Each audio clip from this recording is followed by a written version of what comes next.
este tiempo que me queda viviendo a 3.000 metros sobre el nivel del mar y tratando de compartir con todos ustedes mi visión sobre medicina y medicina estética. Hace 4 años tomé la decisión de empezar a trabajar en estos espacios virtuales contando cosas acerca de la morfofisiología y de la fisiopatología humana al tenor de su impacto y de su papel en la estética funcional. Nadie puede estar bello si no está saludable. Y la belleza es una manifestación pública, tácita, de un perfecto estado de salud y una magnífica competencia biológica. La competencia biológica se mide en la capacidad para valerse por uno mismo, en la capacidad para generar el autosostenimiento. Un saludo muy especial para todos los que se conectan a esta hora para escucharme. En el reel pasado, en el en vivo pasado, estábamos hablando de la función hepatobiliar en la digestión y su impacto en la estética, ya que los fenómenos de digestión, no solo por su papel fundamental y crucial en la nutrición de los tejidos, son importantísimos para la estética, sino que también la función hepatobiliar ejerce un impacto bastante positivo en las condiciones visibles del cuerpo. Si nosotros miramos la traducción de manchas en inglés es liver spot, liver es hígado, así que tradicionalmente, tanto en lengua sajona como en el concepto popular de la medicina occidental en las áreas latinas, esto incluye Italia, Francia, España, Portugal y obviamente esta hispano o Latinoamérica conquistada y colonizada por estos personajes europeos. El hígado tiene un impacto bastante importante en la piel, así que la lozanía, la claridad y el brillo de la piel reflejan la salud del hígado. Hablábamos hace unos pocos días acerca de cómo la función del hígado en la producción de bilis mejora las posibilidades de digestión de las grasas y en esa medida disminuye la disbiosis intestinal y la cantidad de fermentos que se forman en un proceso de mala digestión. Pero además del papel de la bilis dentro del lumen intestinal, tenemos que tener en cuenta que la bilis, como explicaba en la reunión pasada, es un fluido cuya base es el agua, pero que tiene una emulsión de colesterol, que es una grasa policíclica. El colesterol genera una condición de emulsión que facilita el contacto de las grasas del alimento que están en el kilo con las enzimas pancreáticas, con las lipasas pancreáticas, para que se dé eficientemente el proceso de digestión y secundariamente el proceso de absorción. La bilis, además de tener esos núcleos esterólicos, estos ésteres de colesterol, contiene sales y pigmentos biliares. Las sales y los pigmentos biliares son fabricados por el hígado gracias a la destrucción y desnaturalización del grupo M, que es el grupo prostético que contiene el hierro que conforma la hemoglobina y que es como la carretilla en la cual la hemoglobina acarrea el oxígeno para llevarlo a los tejidos, el dióxido de carbono para sacarlo de los tejidos hacia los pulmones, pero en situaciones de importante dificultad en pacientes con resistencia periférica a la insulina o en pacientes prediabéticos o diabéticos, la hemoglobina también transporta glucosa. La hemoglobina es un acarreador de lo que sea. La hemoglobina también puede acarrear otras sustancias muy deleterias para los sistemas metabólicos. Y cada vez que la hemoglobina hace ese tipo de acarreos, tenemos dos problemas. El primero, que no tenemos una adecuada oxigenación y decarbonatación tisular. Y el segundo, que tenemos un deterioro de la hemoglobina que incrementa el trabajo de destrucción del vaso, que empieza a destruir esos glóbulos rojos que están cargados de hemoglobina bloqueada por agentes no apropiados, no propios de ella. Y eso incrementa el trabajo del hígado en la producción de sales y pigmentos biliares. Esas sales y esos pigmentos biliares deben ser eyaculados a través del conducto colédoco hacia el intestino para la digestión, pero tenemos ahí dos problemas de importante impacto. Número uno, el aumento de esos niveles de bilirrubinas circulantes. Eso produce una pigmentación amarillenta o amarillenta verdosa en la piel, que cuando es sumamente alto se da un fenómeno que se denomina ictericia, en el cual tenemos una pigmentación amarilla de las escleras, de las mucosas, por unos niveles muy altos de bilirrubinas en sangre. Estos fenómenos de ictericia generalmente se asocian a enfermedades infecciosas de compromiso hepático, pero cuando esos pigmentos están en relativamente bajas cantidades, llegando al límite superior de la normal, pues producen una pigmentación amarillenta de la piel que no es nada saludable y que predispone a que la piel haga importantes depósitos de unos pigmentos que se denominan el grupo de pigmentos parduzcos, que son pigmentos producidos por el estrés oxidativo que aceleran el proceso de envejecimiento. El más abundante y más deleterio de todos esos pigmentos es el denominado lipofuscina. No es lipofucsina, sino lipofuscina. Ese pigmento es responsable del incremento de la pigmentación con el paso de los años, que se va a dar mucho más cuando las personas tienen trastornos metabólicos en los cuales se compromete la función hepática y en los cuales se compromete la vitalidad de los glóbulos rojos y en consecuencia la durabilidad de la hemoglobina. El otro fenómeno que se presenta es que el hígado, en su afán de eliminar todas esas sustancias que son tóxicas para los tejidos y que en los infantes, sobre todo en los lactantes, en los recién nacidos, son muy tóxicas para el cerebro, va a desequilibrar esa emulsión de agua y de colesterol que hay en la bilis y se va a formar un aumento de esa densidad de la bilis, produciendo una cosa que se llama barro biliar, haciendo que eso se deposite en la bilis. Y el otro problema que se va a producir es la formación de cálculos biliares. Y los cálculos sabemos que son un problema bastante importante que pueden llevar al abdomen agudo, a las colecistitis, a las ictericias por causa de la obstrucción que esos cálculos hacen del conducto colédoco que impide que la bilis sea eyaculada hacia el tracto gastrointestinal, hasta el tracto intestinal, perdón.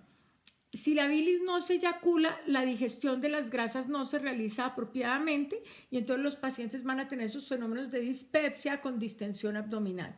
Así que cuando tenemos un problema de desequilibrio en las condiciones de alimentación y de digestión, vamos a cerrar un círculo vicioso con deterioro funcional de los emulsificantes de las grasas, que son las sales biliares, y con un deterioro importante de la función mecánica en la vesícula biliar por la presencia del barro o por la presencia de los cálculos, empeorando el proceso digestivo y agravando el fenómeno de la formación de cálculos. Se ha visto que la mayor parte de los humanos después de los 70 años tenemos cálculos biliares, pero es sumamente importante que seamos cuidadosos no solo con la dieta, sino con la mecánica de la alimentación en la que estoy insistiendo desde que empezamos con estos módulos acerca de la masticación y acerca del apropiado consumo de los líquidos que no debe hacerse simultáneamente con el proceso de alimentación. De esta manera, la función hepática es una función importantísima en la condición estética de todos nuestros tejidos y obviamente particularmente en el tejido que más mostramos, que es la piel. Nosotros queremos mostrar una piel clara, luminosa, vital y la función hepática en buenas condiciones es una pieza fundamental para que eso se dé y para que los procesos de envejecimiento no tengan un efecto tan rápidamente deletéreo en los tejidos superficiales. En lo que a la función pancreática se refiere, pues tenemos los 3 grupos de enzimas, las amilasas pancreáticas, las lipasas pancreáticas y las proteasas pancreáticas, que son carboxipeptidasas y aminopeptidasas, y de ellas hablamos la última vez. El páncreas tiene además una función endocrina.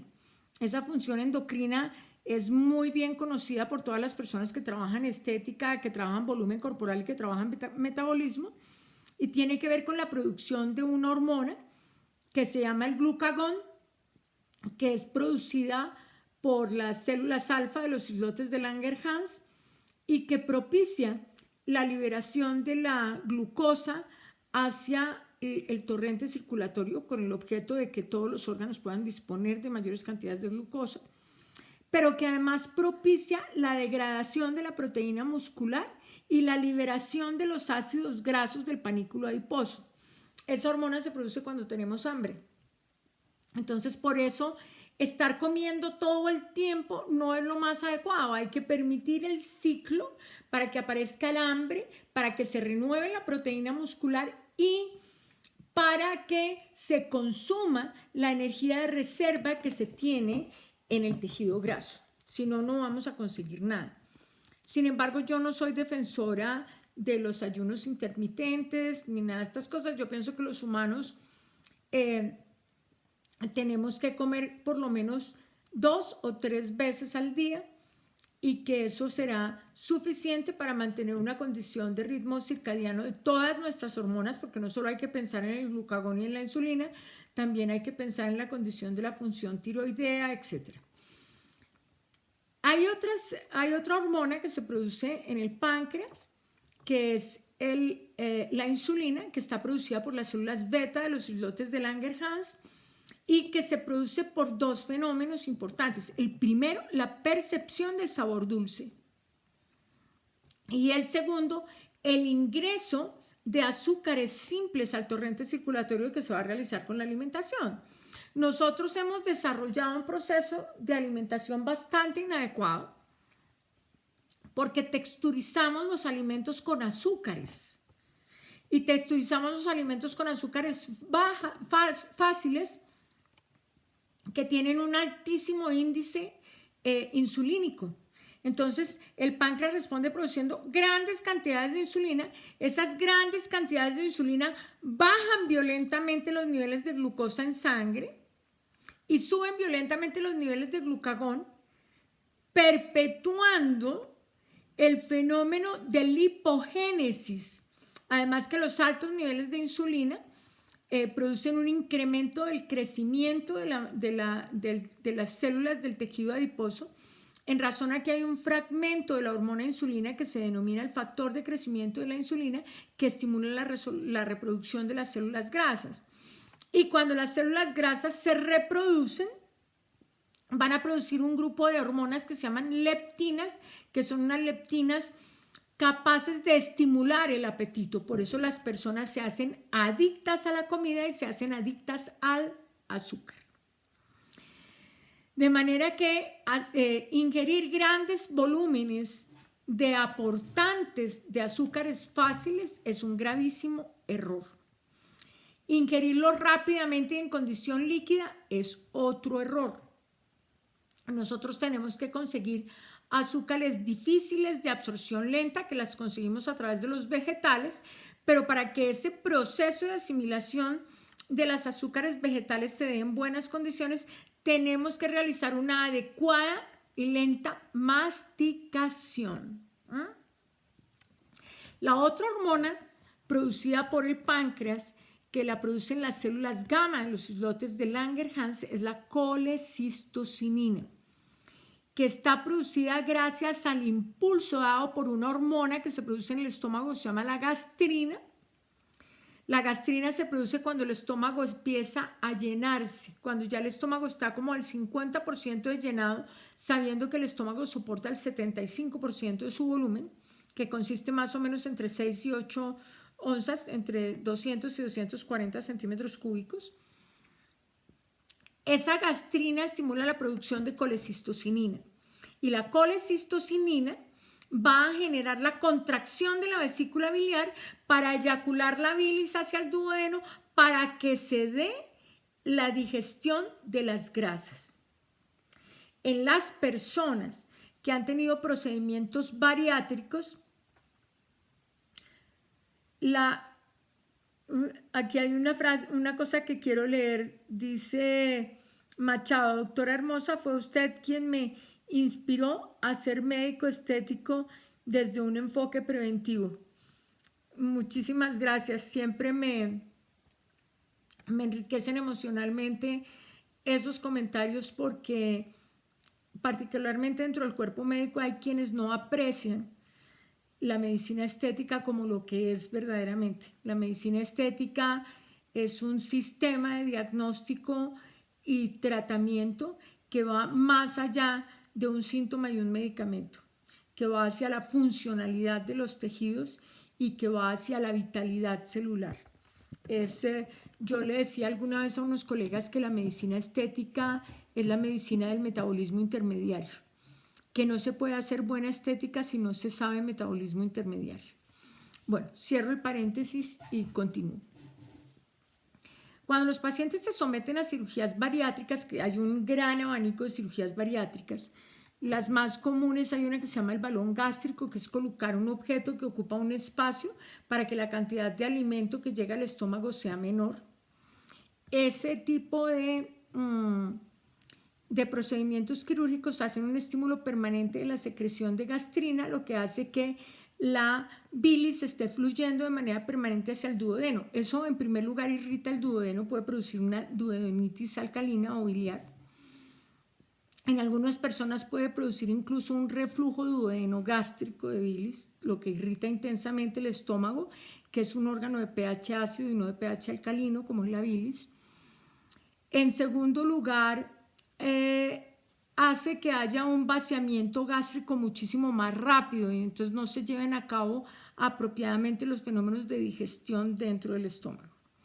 Existe otra cirugía bariátrica que llaman la manga gástrica, que es una disminución longitudinal de la capacidad gástrica y que funciona por un tiempo.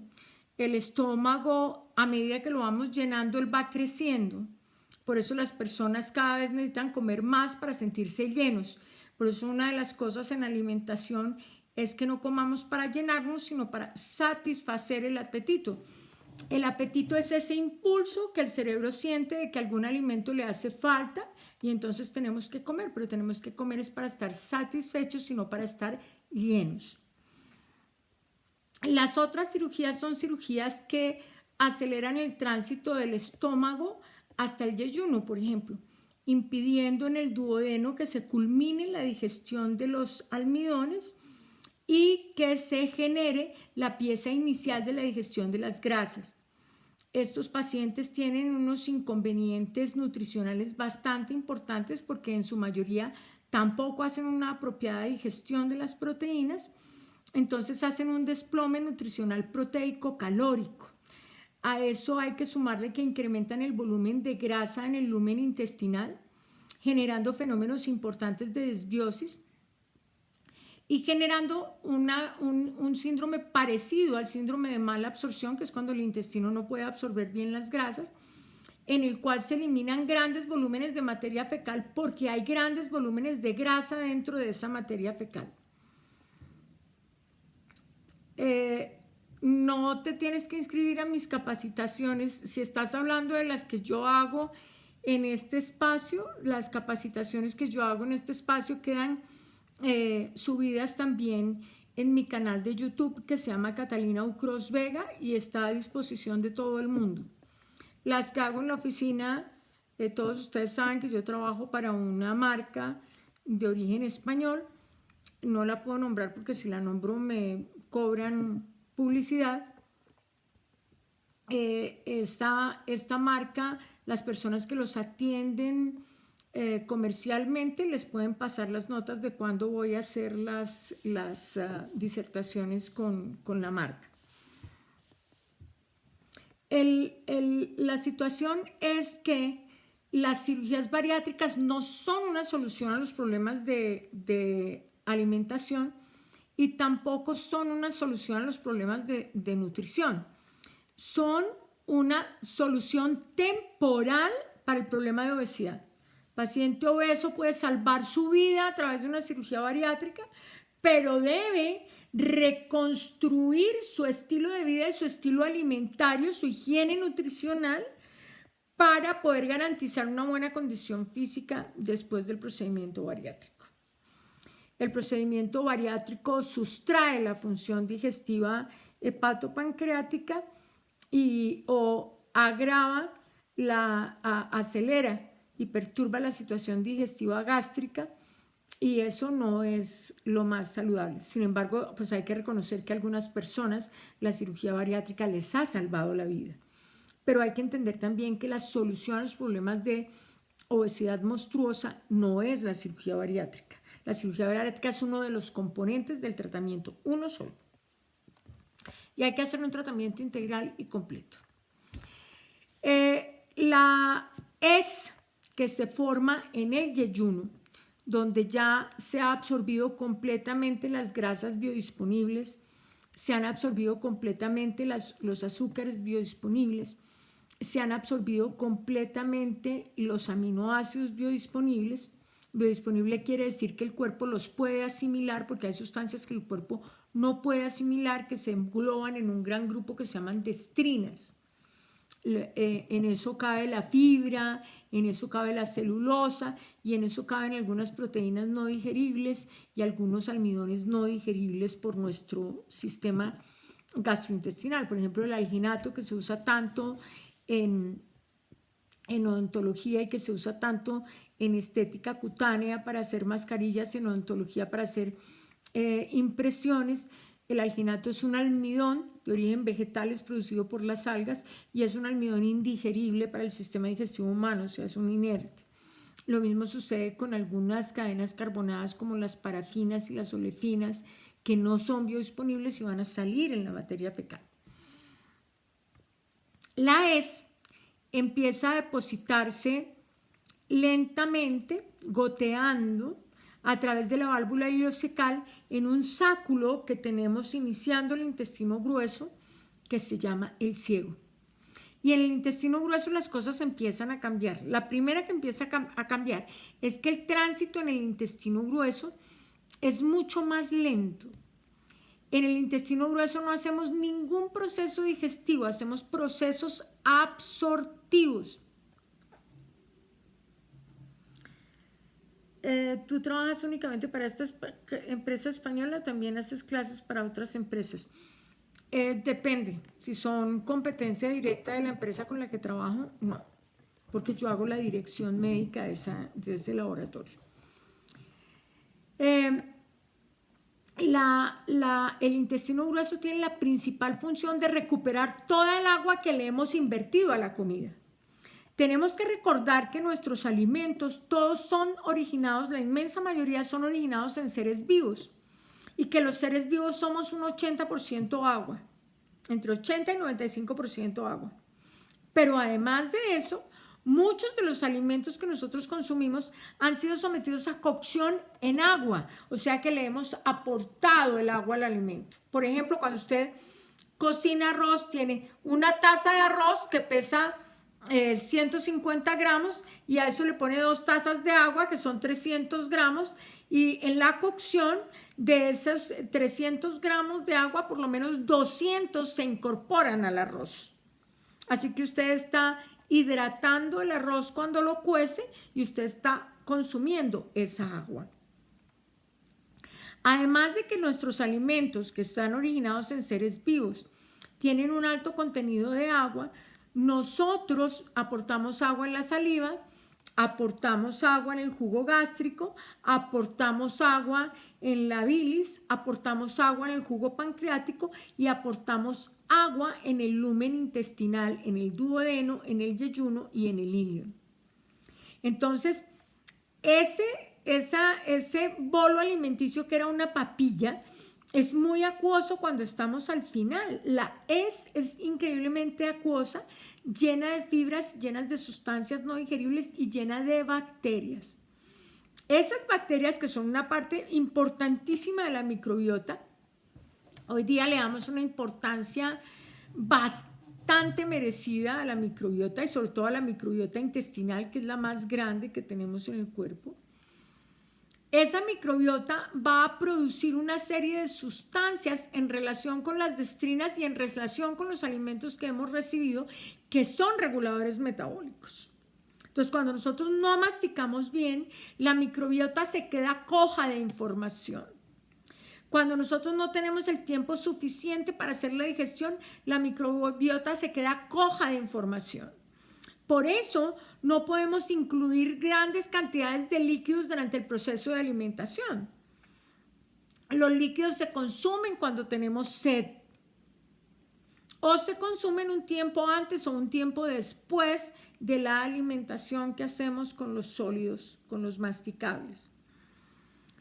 En el intestino grueso se va a empezar a absorber toda el agua que hemos invertido en el proceso de digestión y absorción. Entonces el intestino grueso es un recuperador de agua. El intestino grueso también se llama colon. Tiene un primer segmento que se llama ciego porque no es una manguera como todo el resto del tracto intestinal, sino que es un sáculo. Ese sáculo se continúa con un tubo, que es el colon ascendente. Ese colon ascendente se angula por debajo del hígado formando el ángulo esplénico y continúa el tubo de derecha a izquierda como el colon transverso, que se angula a la izquierda debajo o detrás del vaso en un ángulo que se denomina ángulo esplénico y que desciende hasta la fosa ilíaca, y ahí es una curvatura en S itálica, después colon descendente y luego en S itálica colon sigmoide, para terminar perpendicularmente atravesando el perineo por el ano con lo que llamamos el recto. Se llama recto porque es perpendicular hacia el ano. Toda la función de ese colon es muchísimo más lenta para poder absorber el agua y para poder absorber toda esa cantidad de mensajeros químicos generados por la microbiota intestinal. Ese colon tiene que evacuar todos esos elementos no biodisponibles que son inútiles y que si dejamos permanentemente dentro del cuerpo van a producir una condición de fermentación con las bacterias de la microbiota intestinal, agravando el fenómeno de disbiosis, agravando los fenómenos de acidez tisular y de distorsión del pH tisular. Entonces es muy importante que las personas sepan que tienen que hacer evacuaciones de su intestino grueso entre 12, 24 o 36 horas máximo. No es necesario estar lavando el colon todos los días. Hacer un abuso de las colonterapias también es pésimo para la salud de la microbiota y pésimo para la salud general, ya que esa microbiota aporta una cantidad de sustancias que son importantísimas en la biosíntesis de proteínas del hígado, en el metabolismo de los carbohidratos y en la generación de proteínas de la masa muscular. Hay además investigadores neurocientíficos que han trabajado mucho en la relación que tiene la microbiota con el sistema nervioso central. De eso hay una gran temática muy amplia, toda muy respetable, toda muy bien documentada, en la cual infortunadamente no soy experta porque no he dedicado mi tiempo a ese estudio. El caso es que lo que tenemos después, cuando evacuamos nuestro intestino, es una cosa que se llama el bolo fecal. Entonces salimos de la HEZ, que gotea por la válvula ileocecal al ciego, y terminamos con el bolo fecal, que está aproximadamente en el transverso. Ese bolo fecal transita lentamente gracias a unos movimientos en el colon que se llaman las austraciones. El colon ya no se mueve como el resto del tracto digestivo, que se mueve ondulando en peristaltismo, sino que se mueve en austraciones. esas austraciones van empujando ese bolo que cada vez es más seco y que cada vez es más duro a través del tracto intestinal, del tracto colónico, hacia la ampolla rectal. En la ampolla rectal tenemos un esfínter arriba y otro abajo. El de abajo es el ano. Cuando la ampolla rectal se siente llena, entonces sentimos una necesidad de evacuar.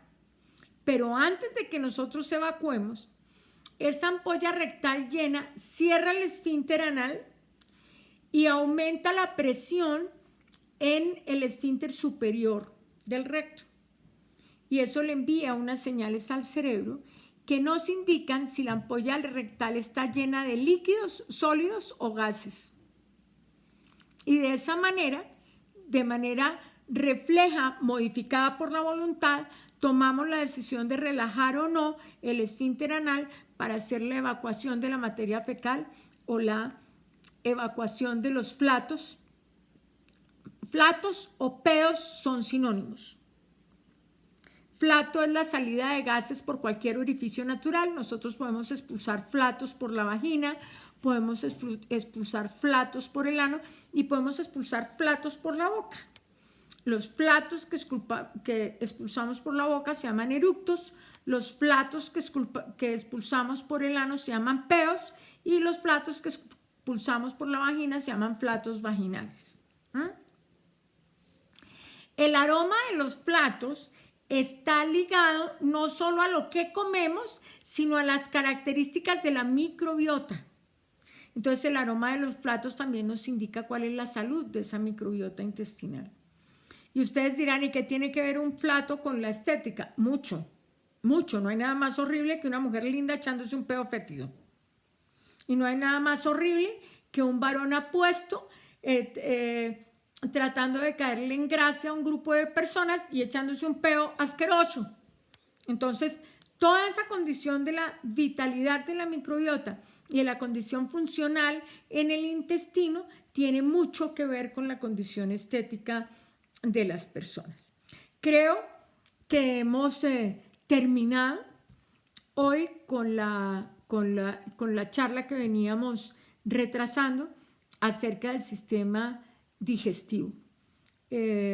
Voy a continuar mi revisión para que en el próximo encuentro empecemos a trabajar con otro sistema y su importancia en la condición estética como manifestación social de competencia biológica.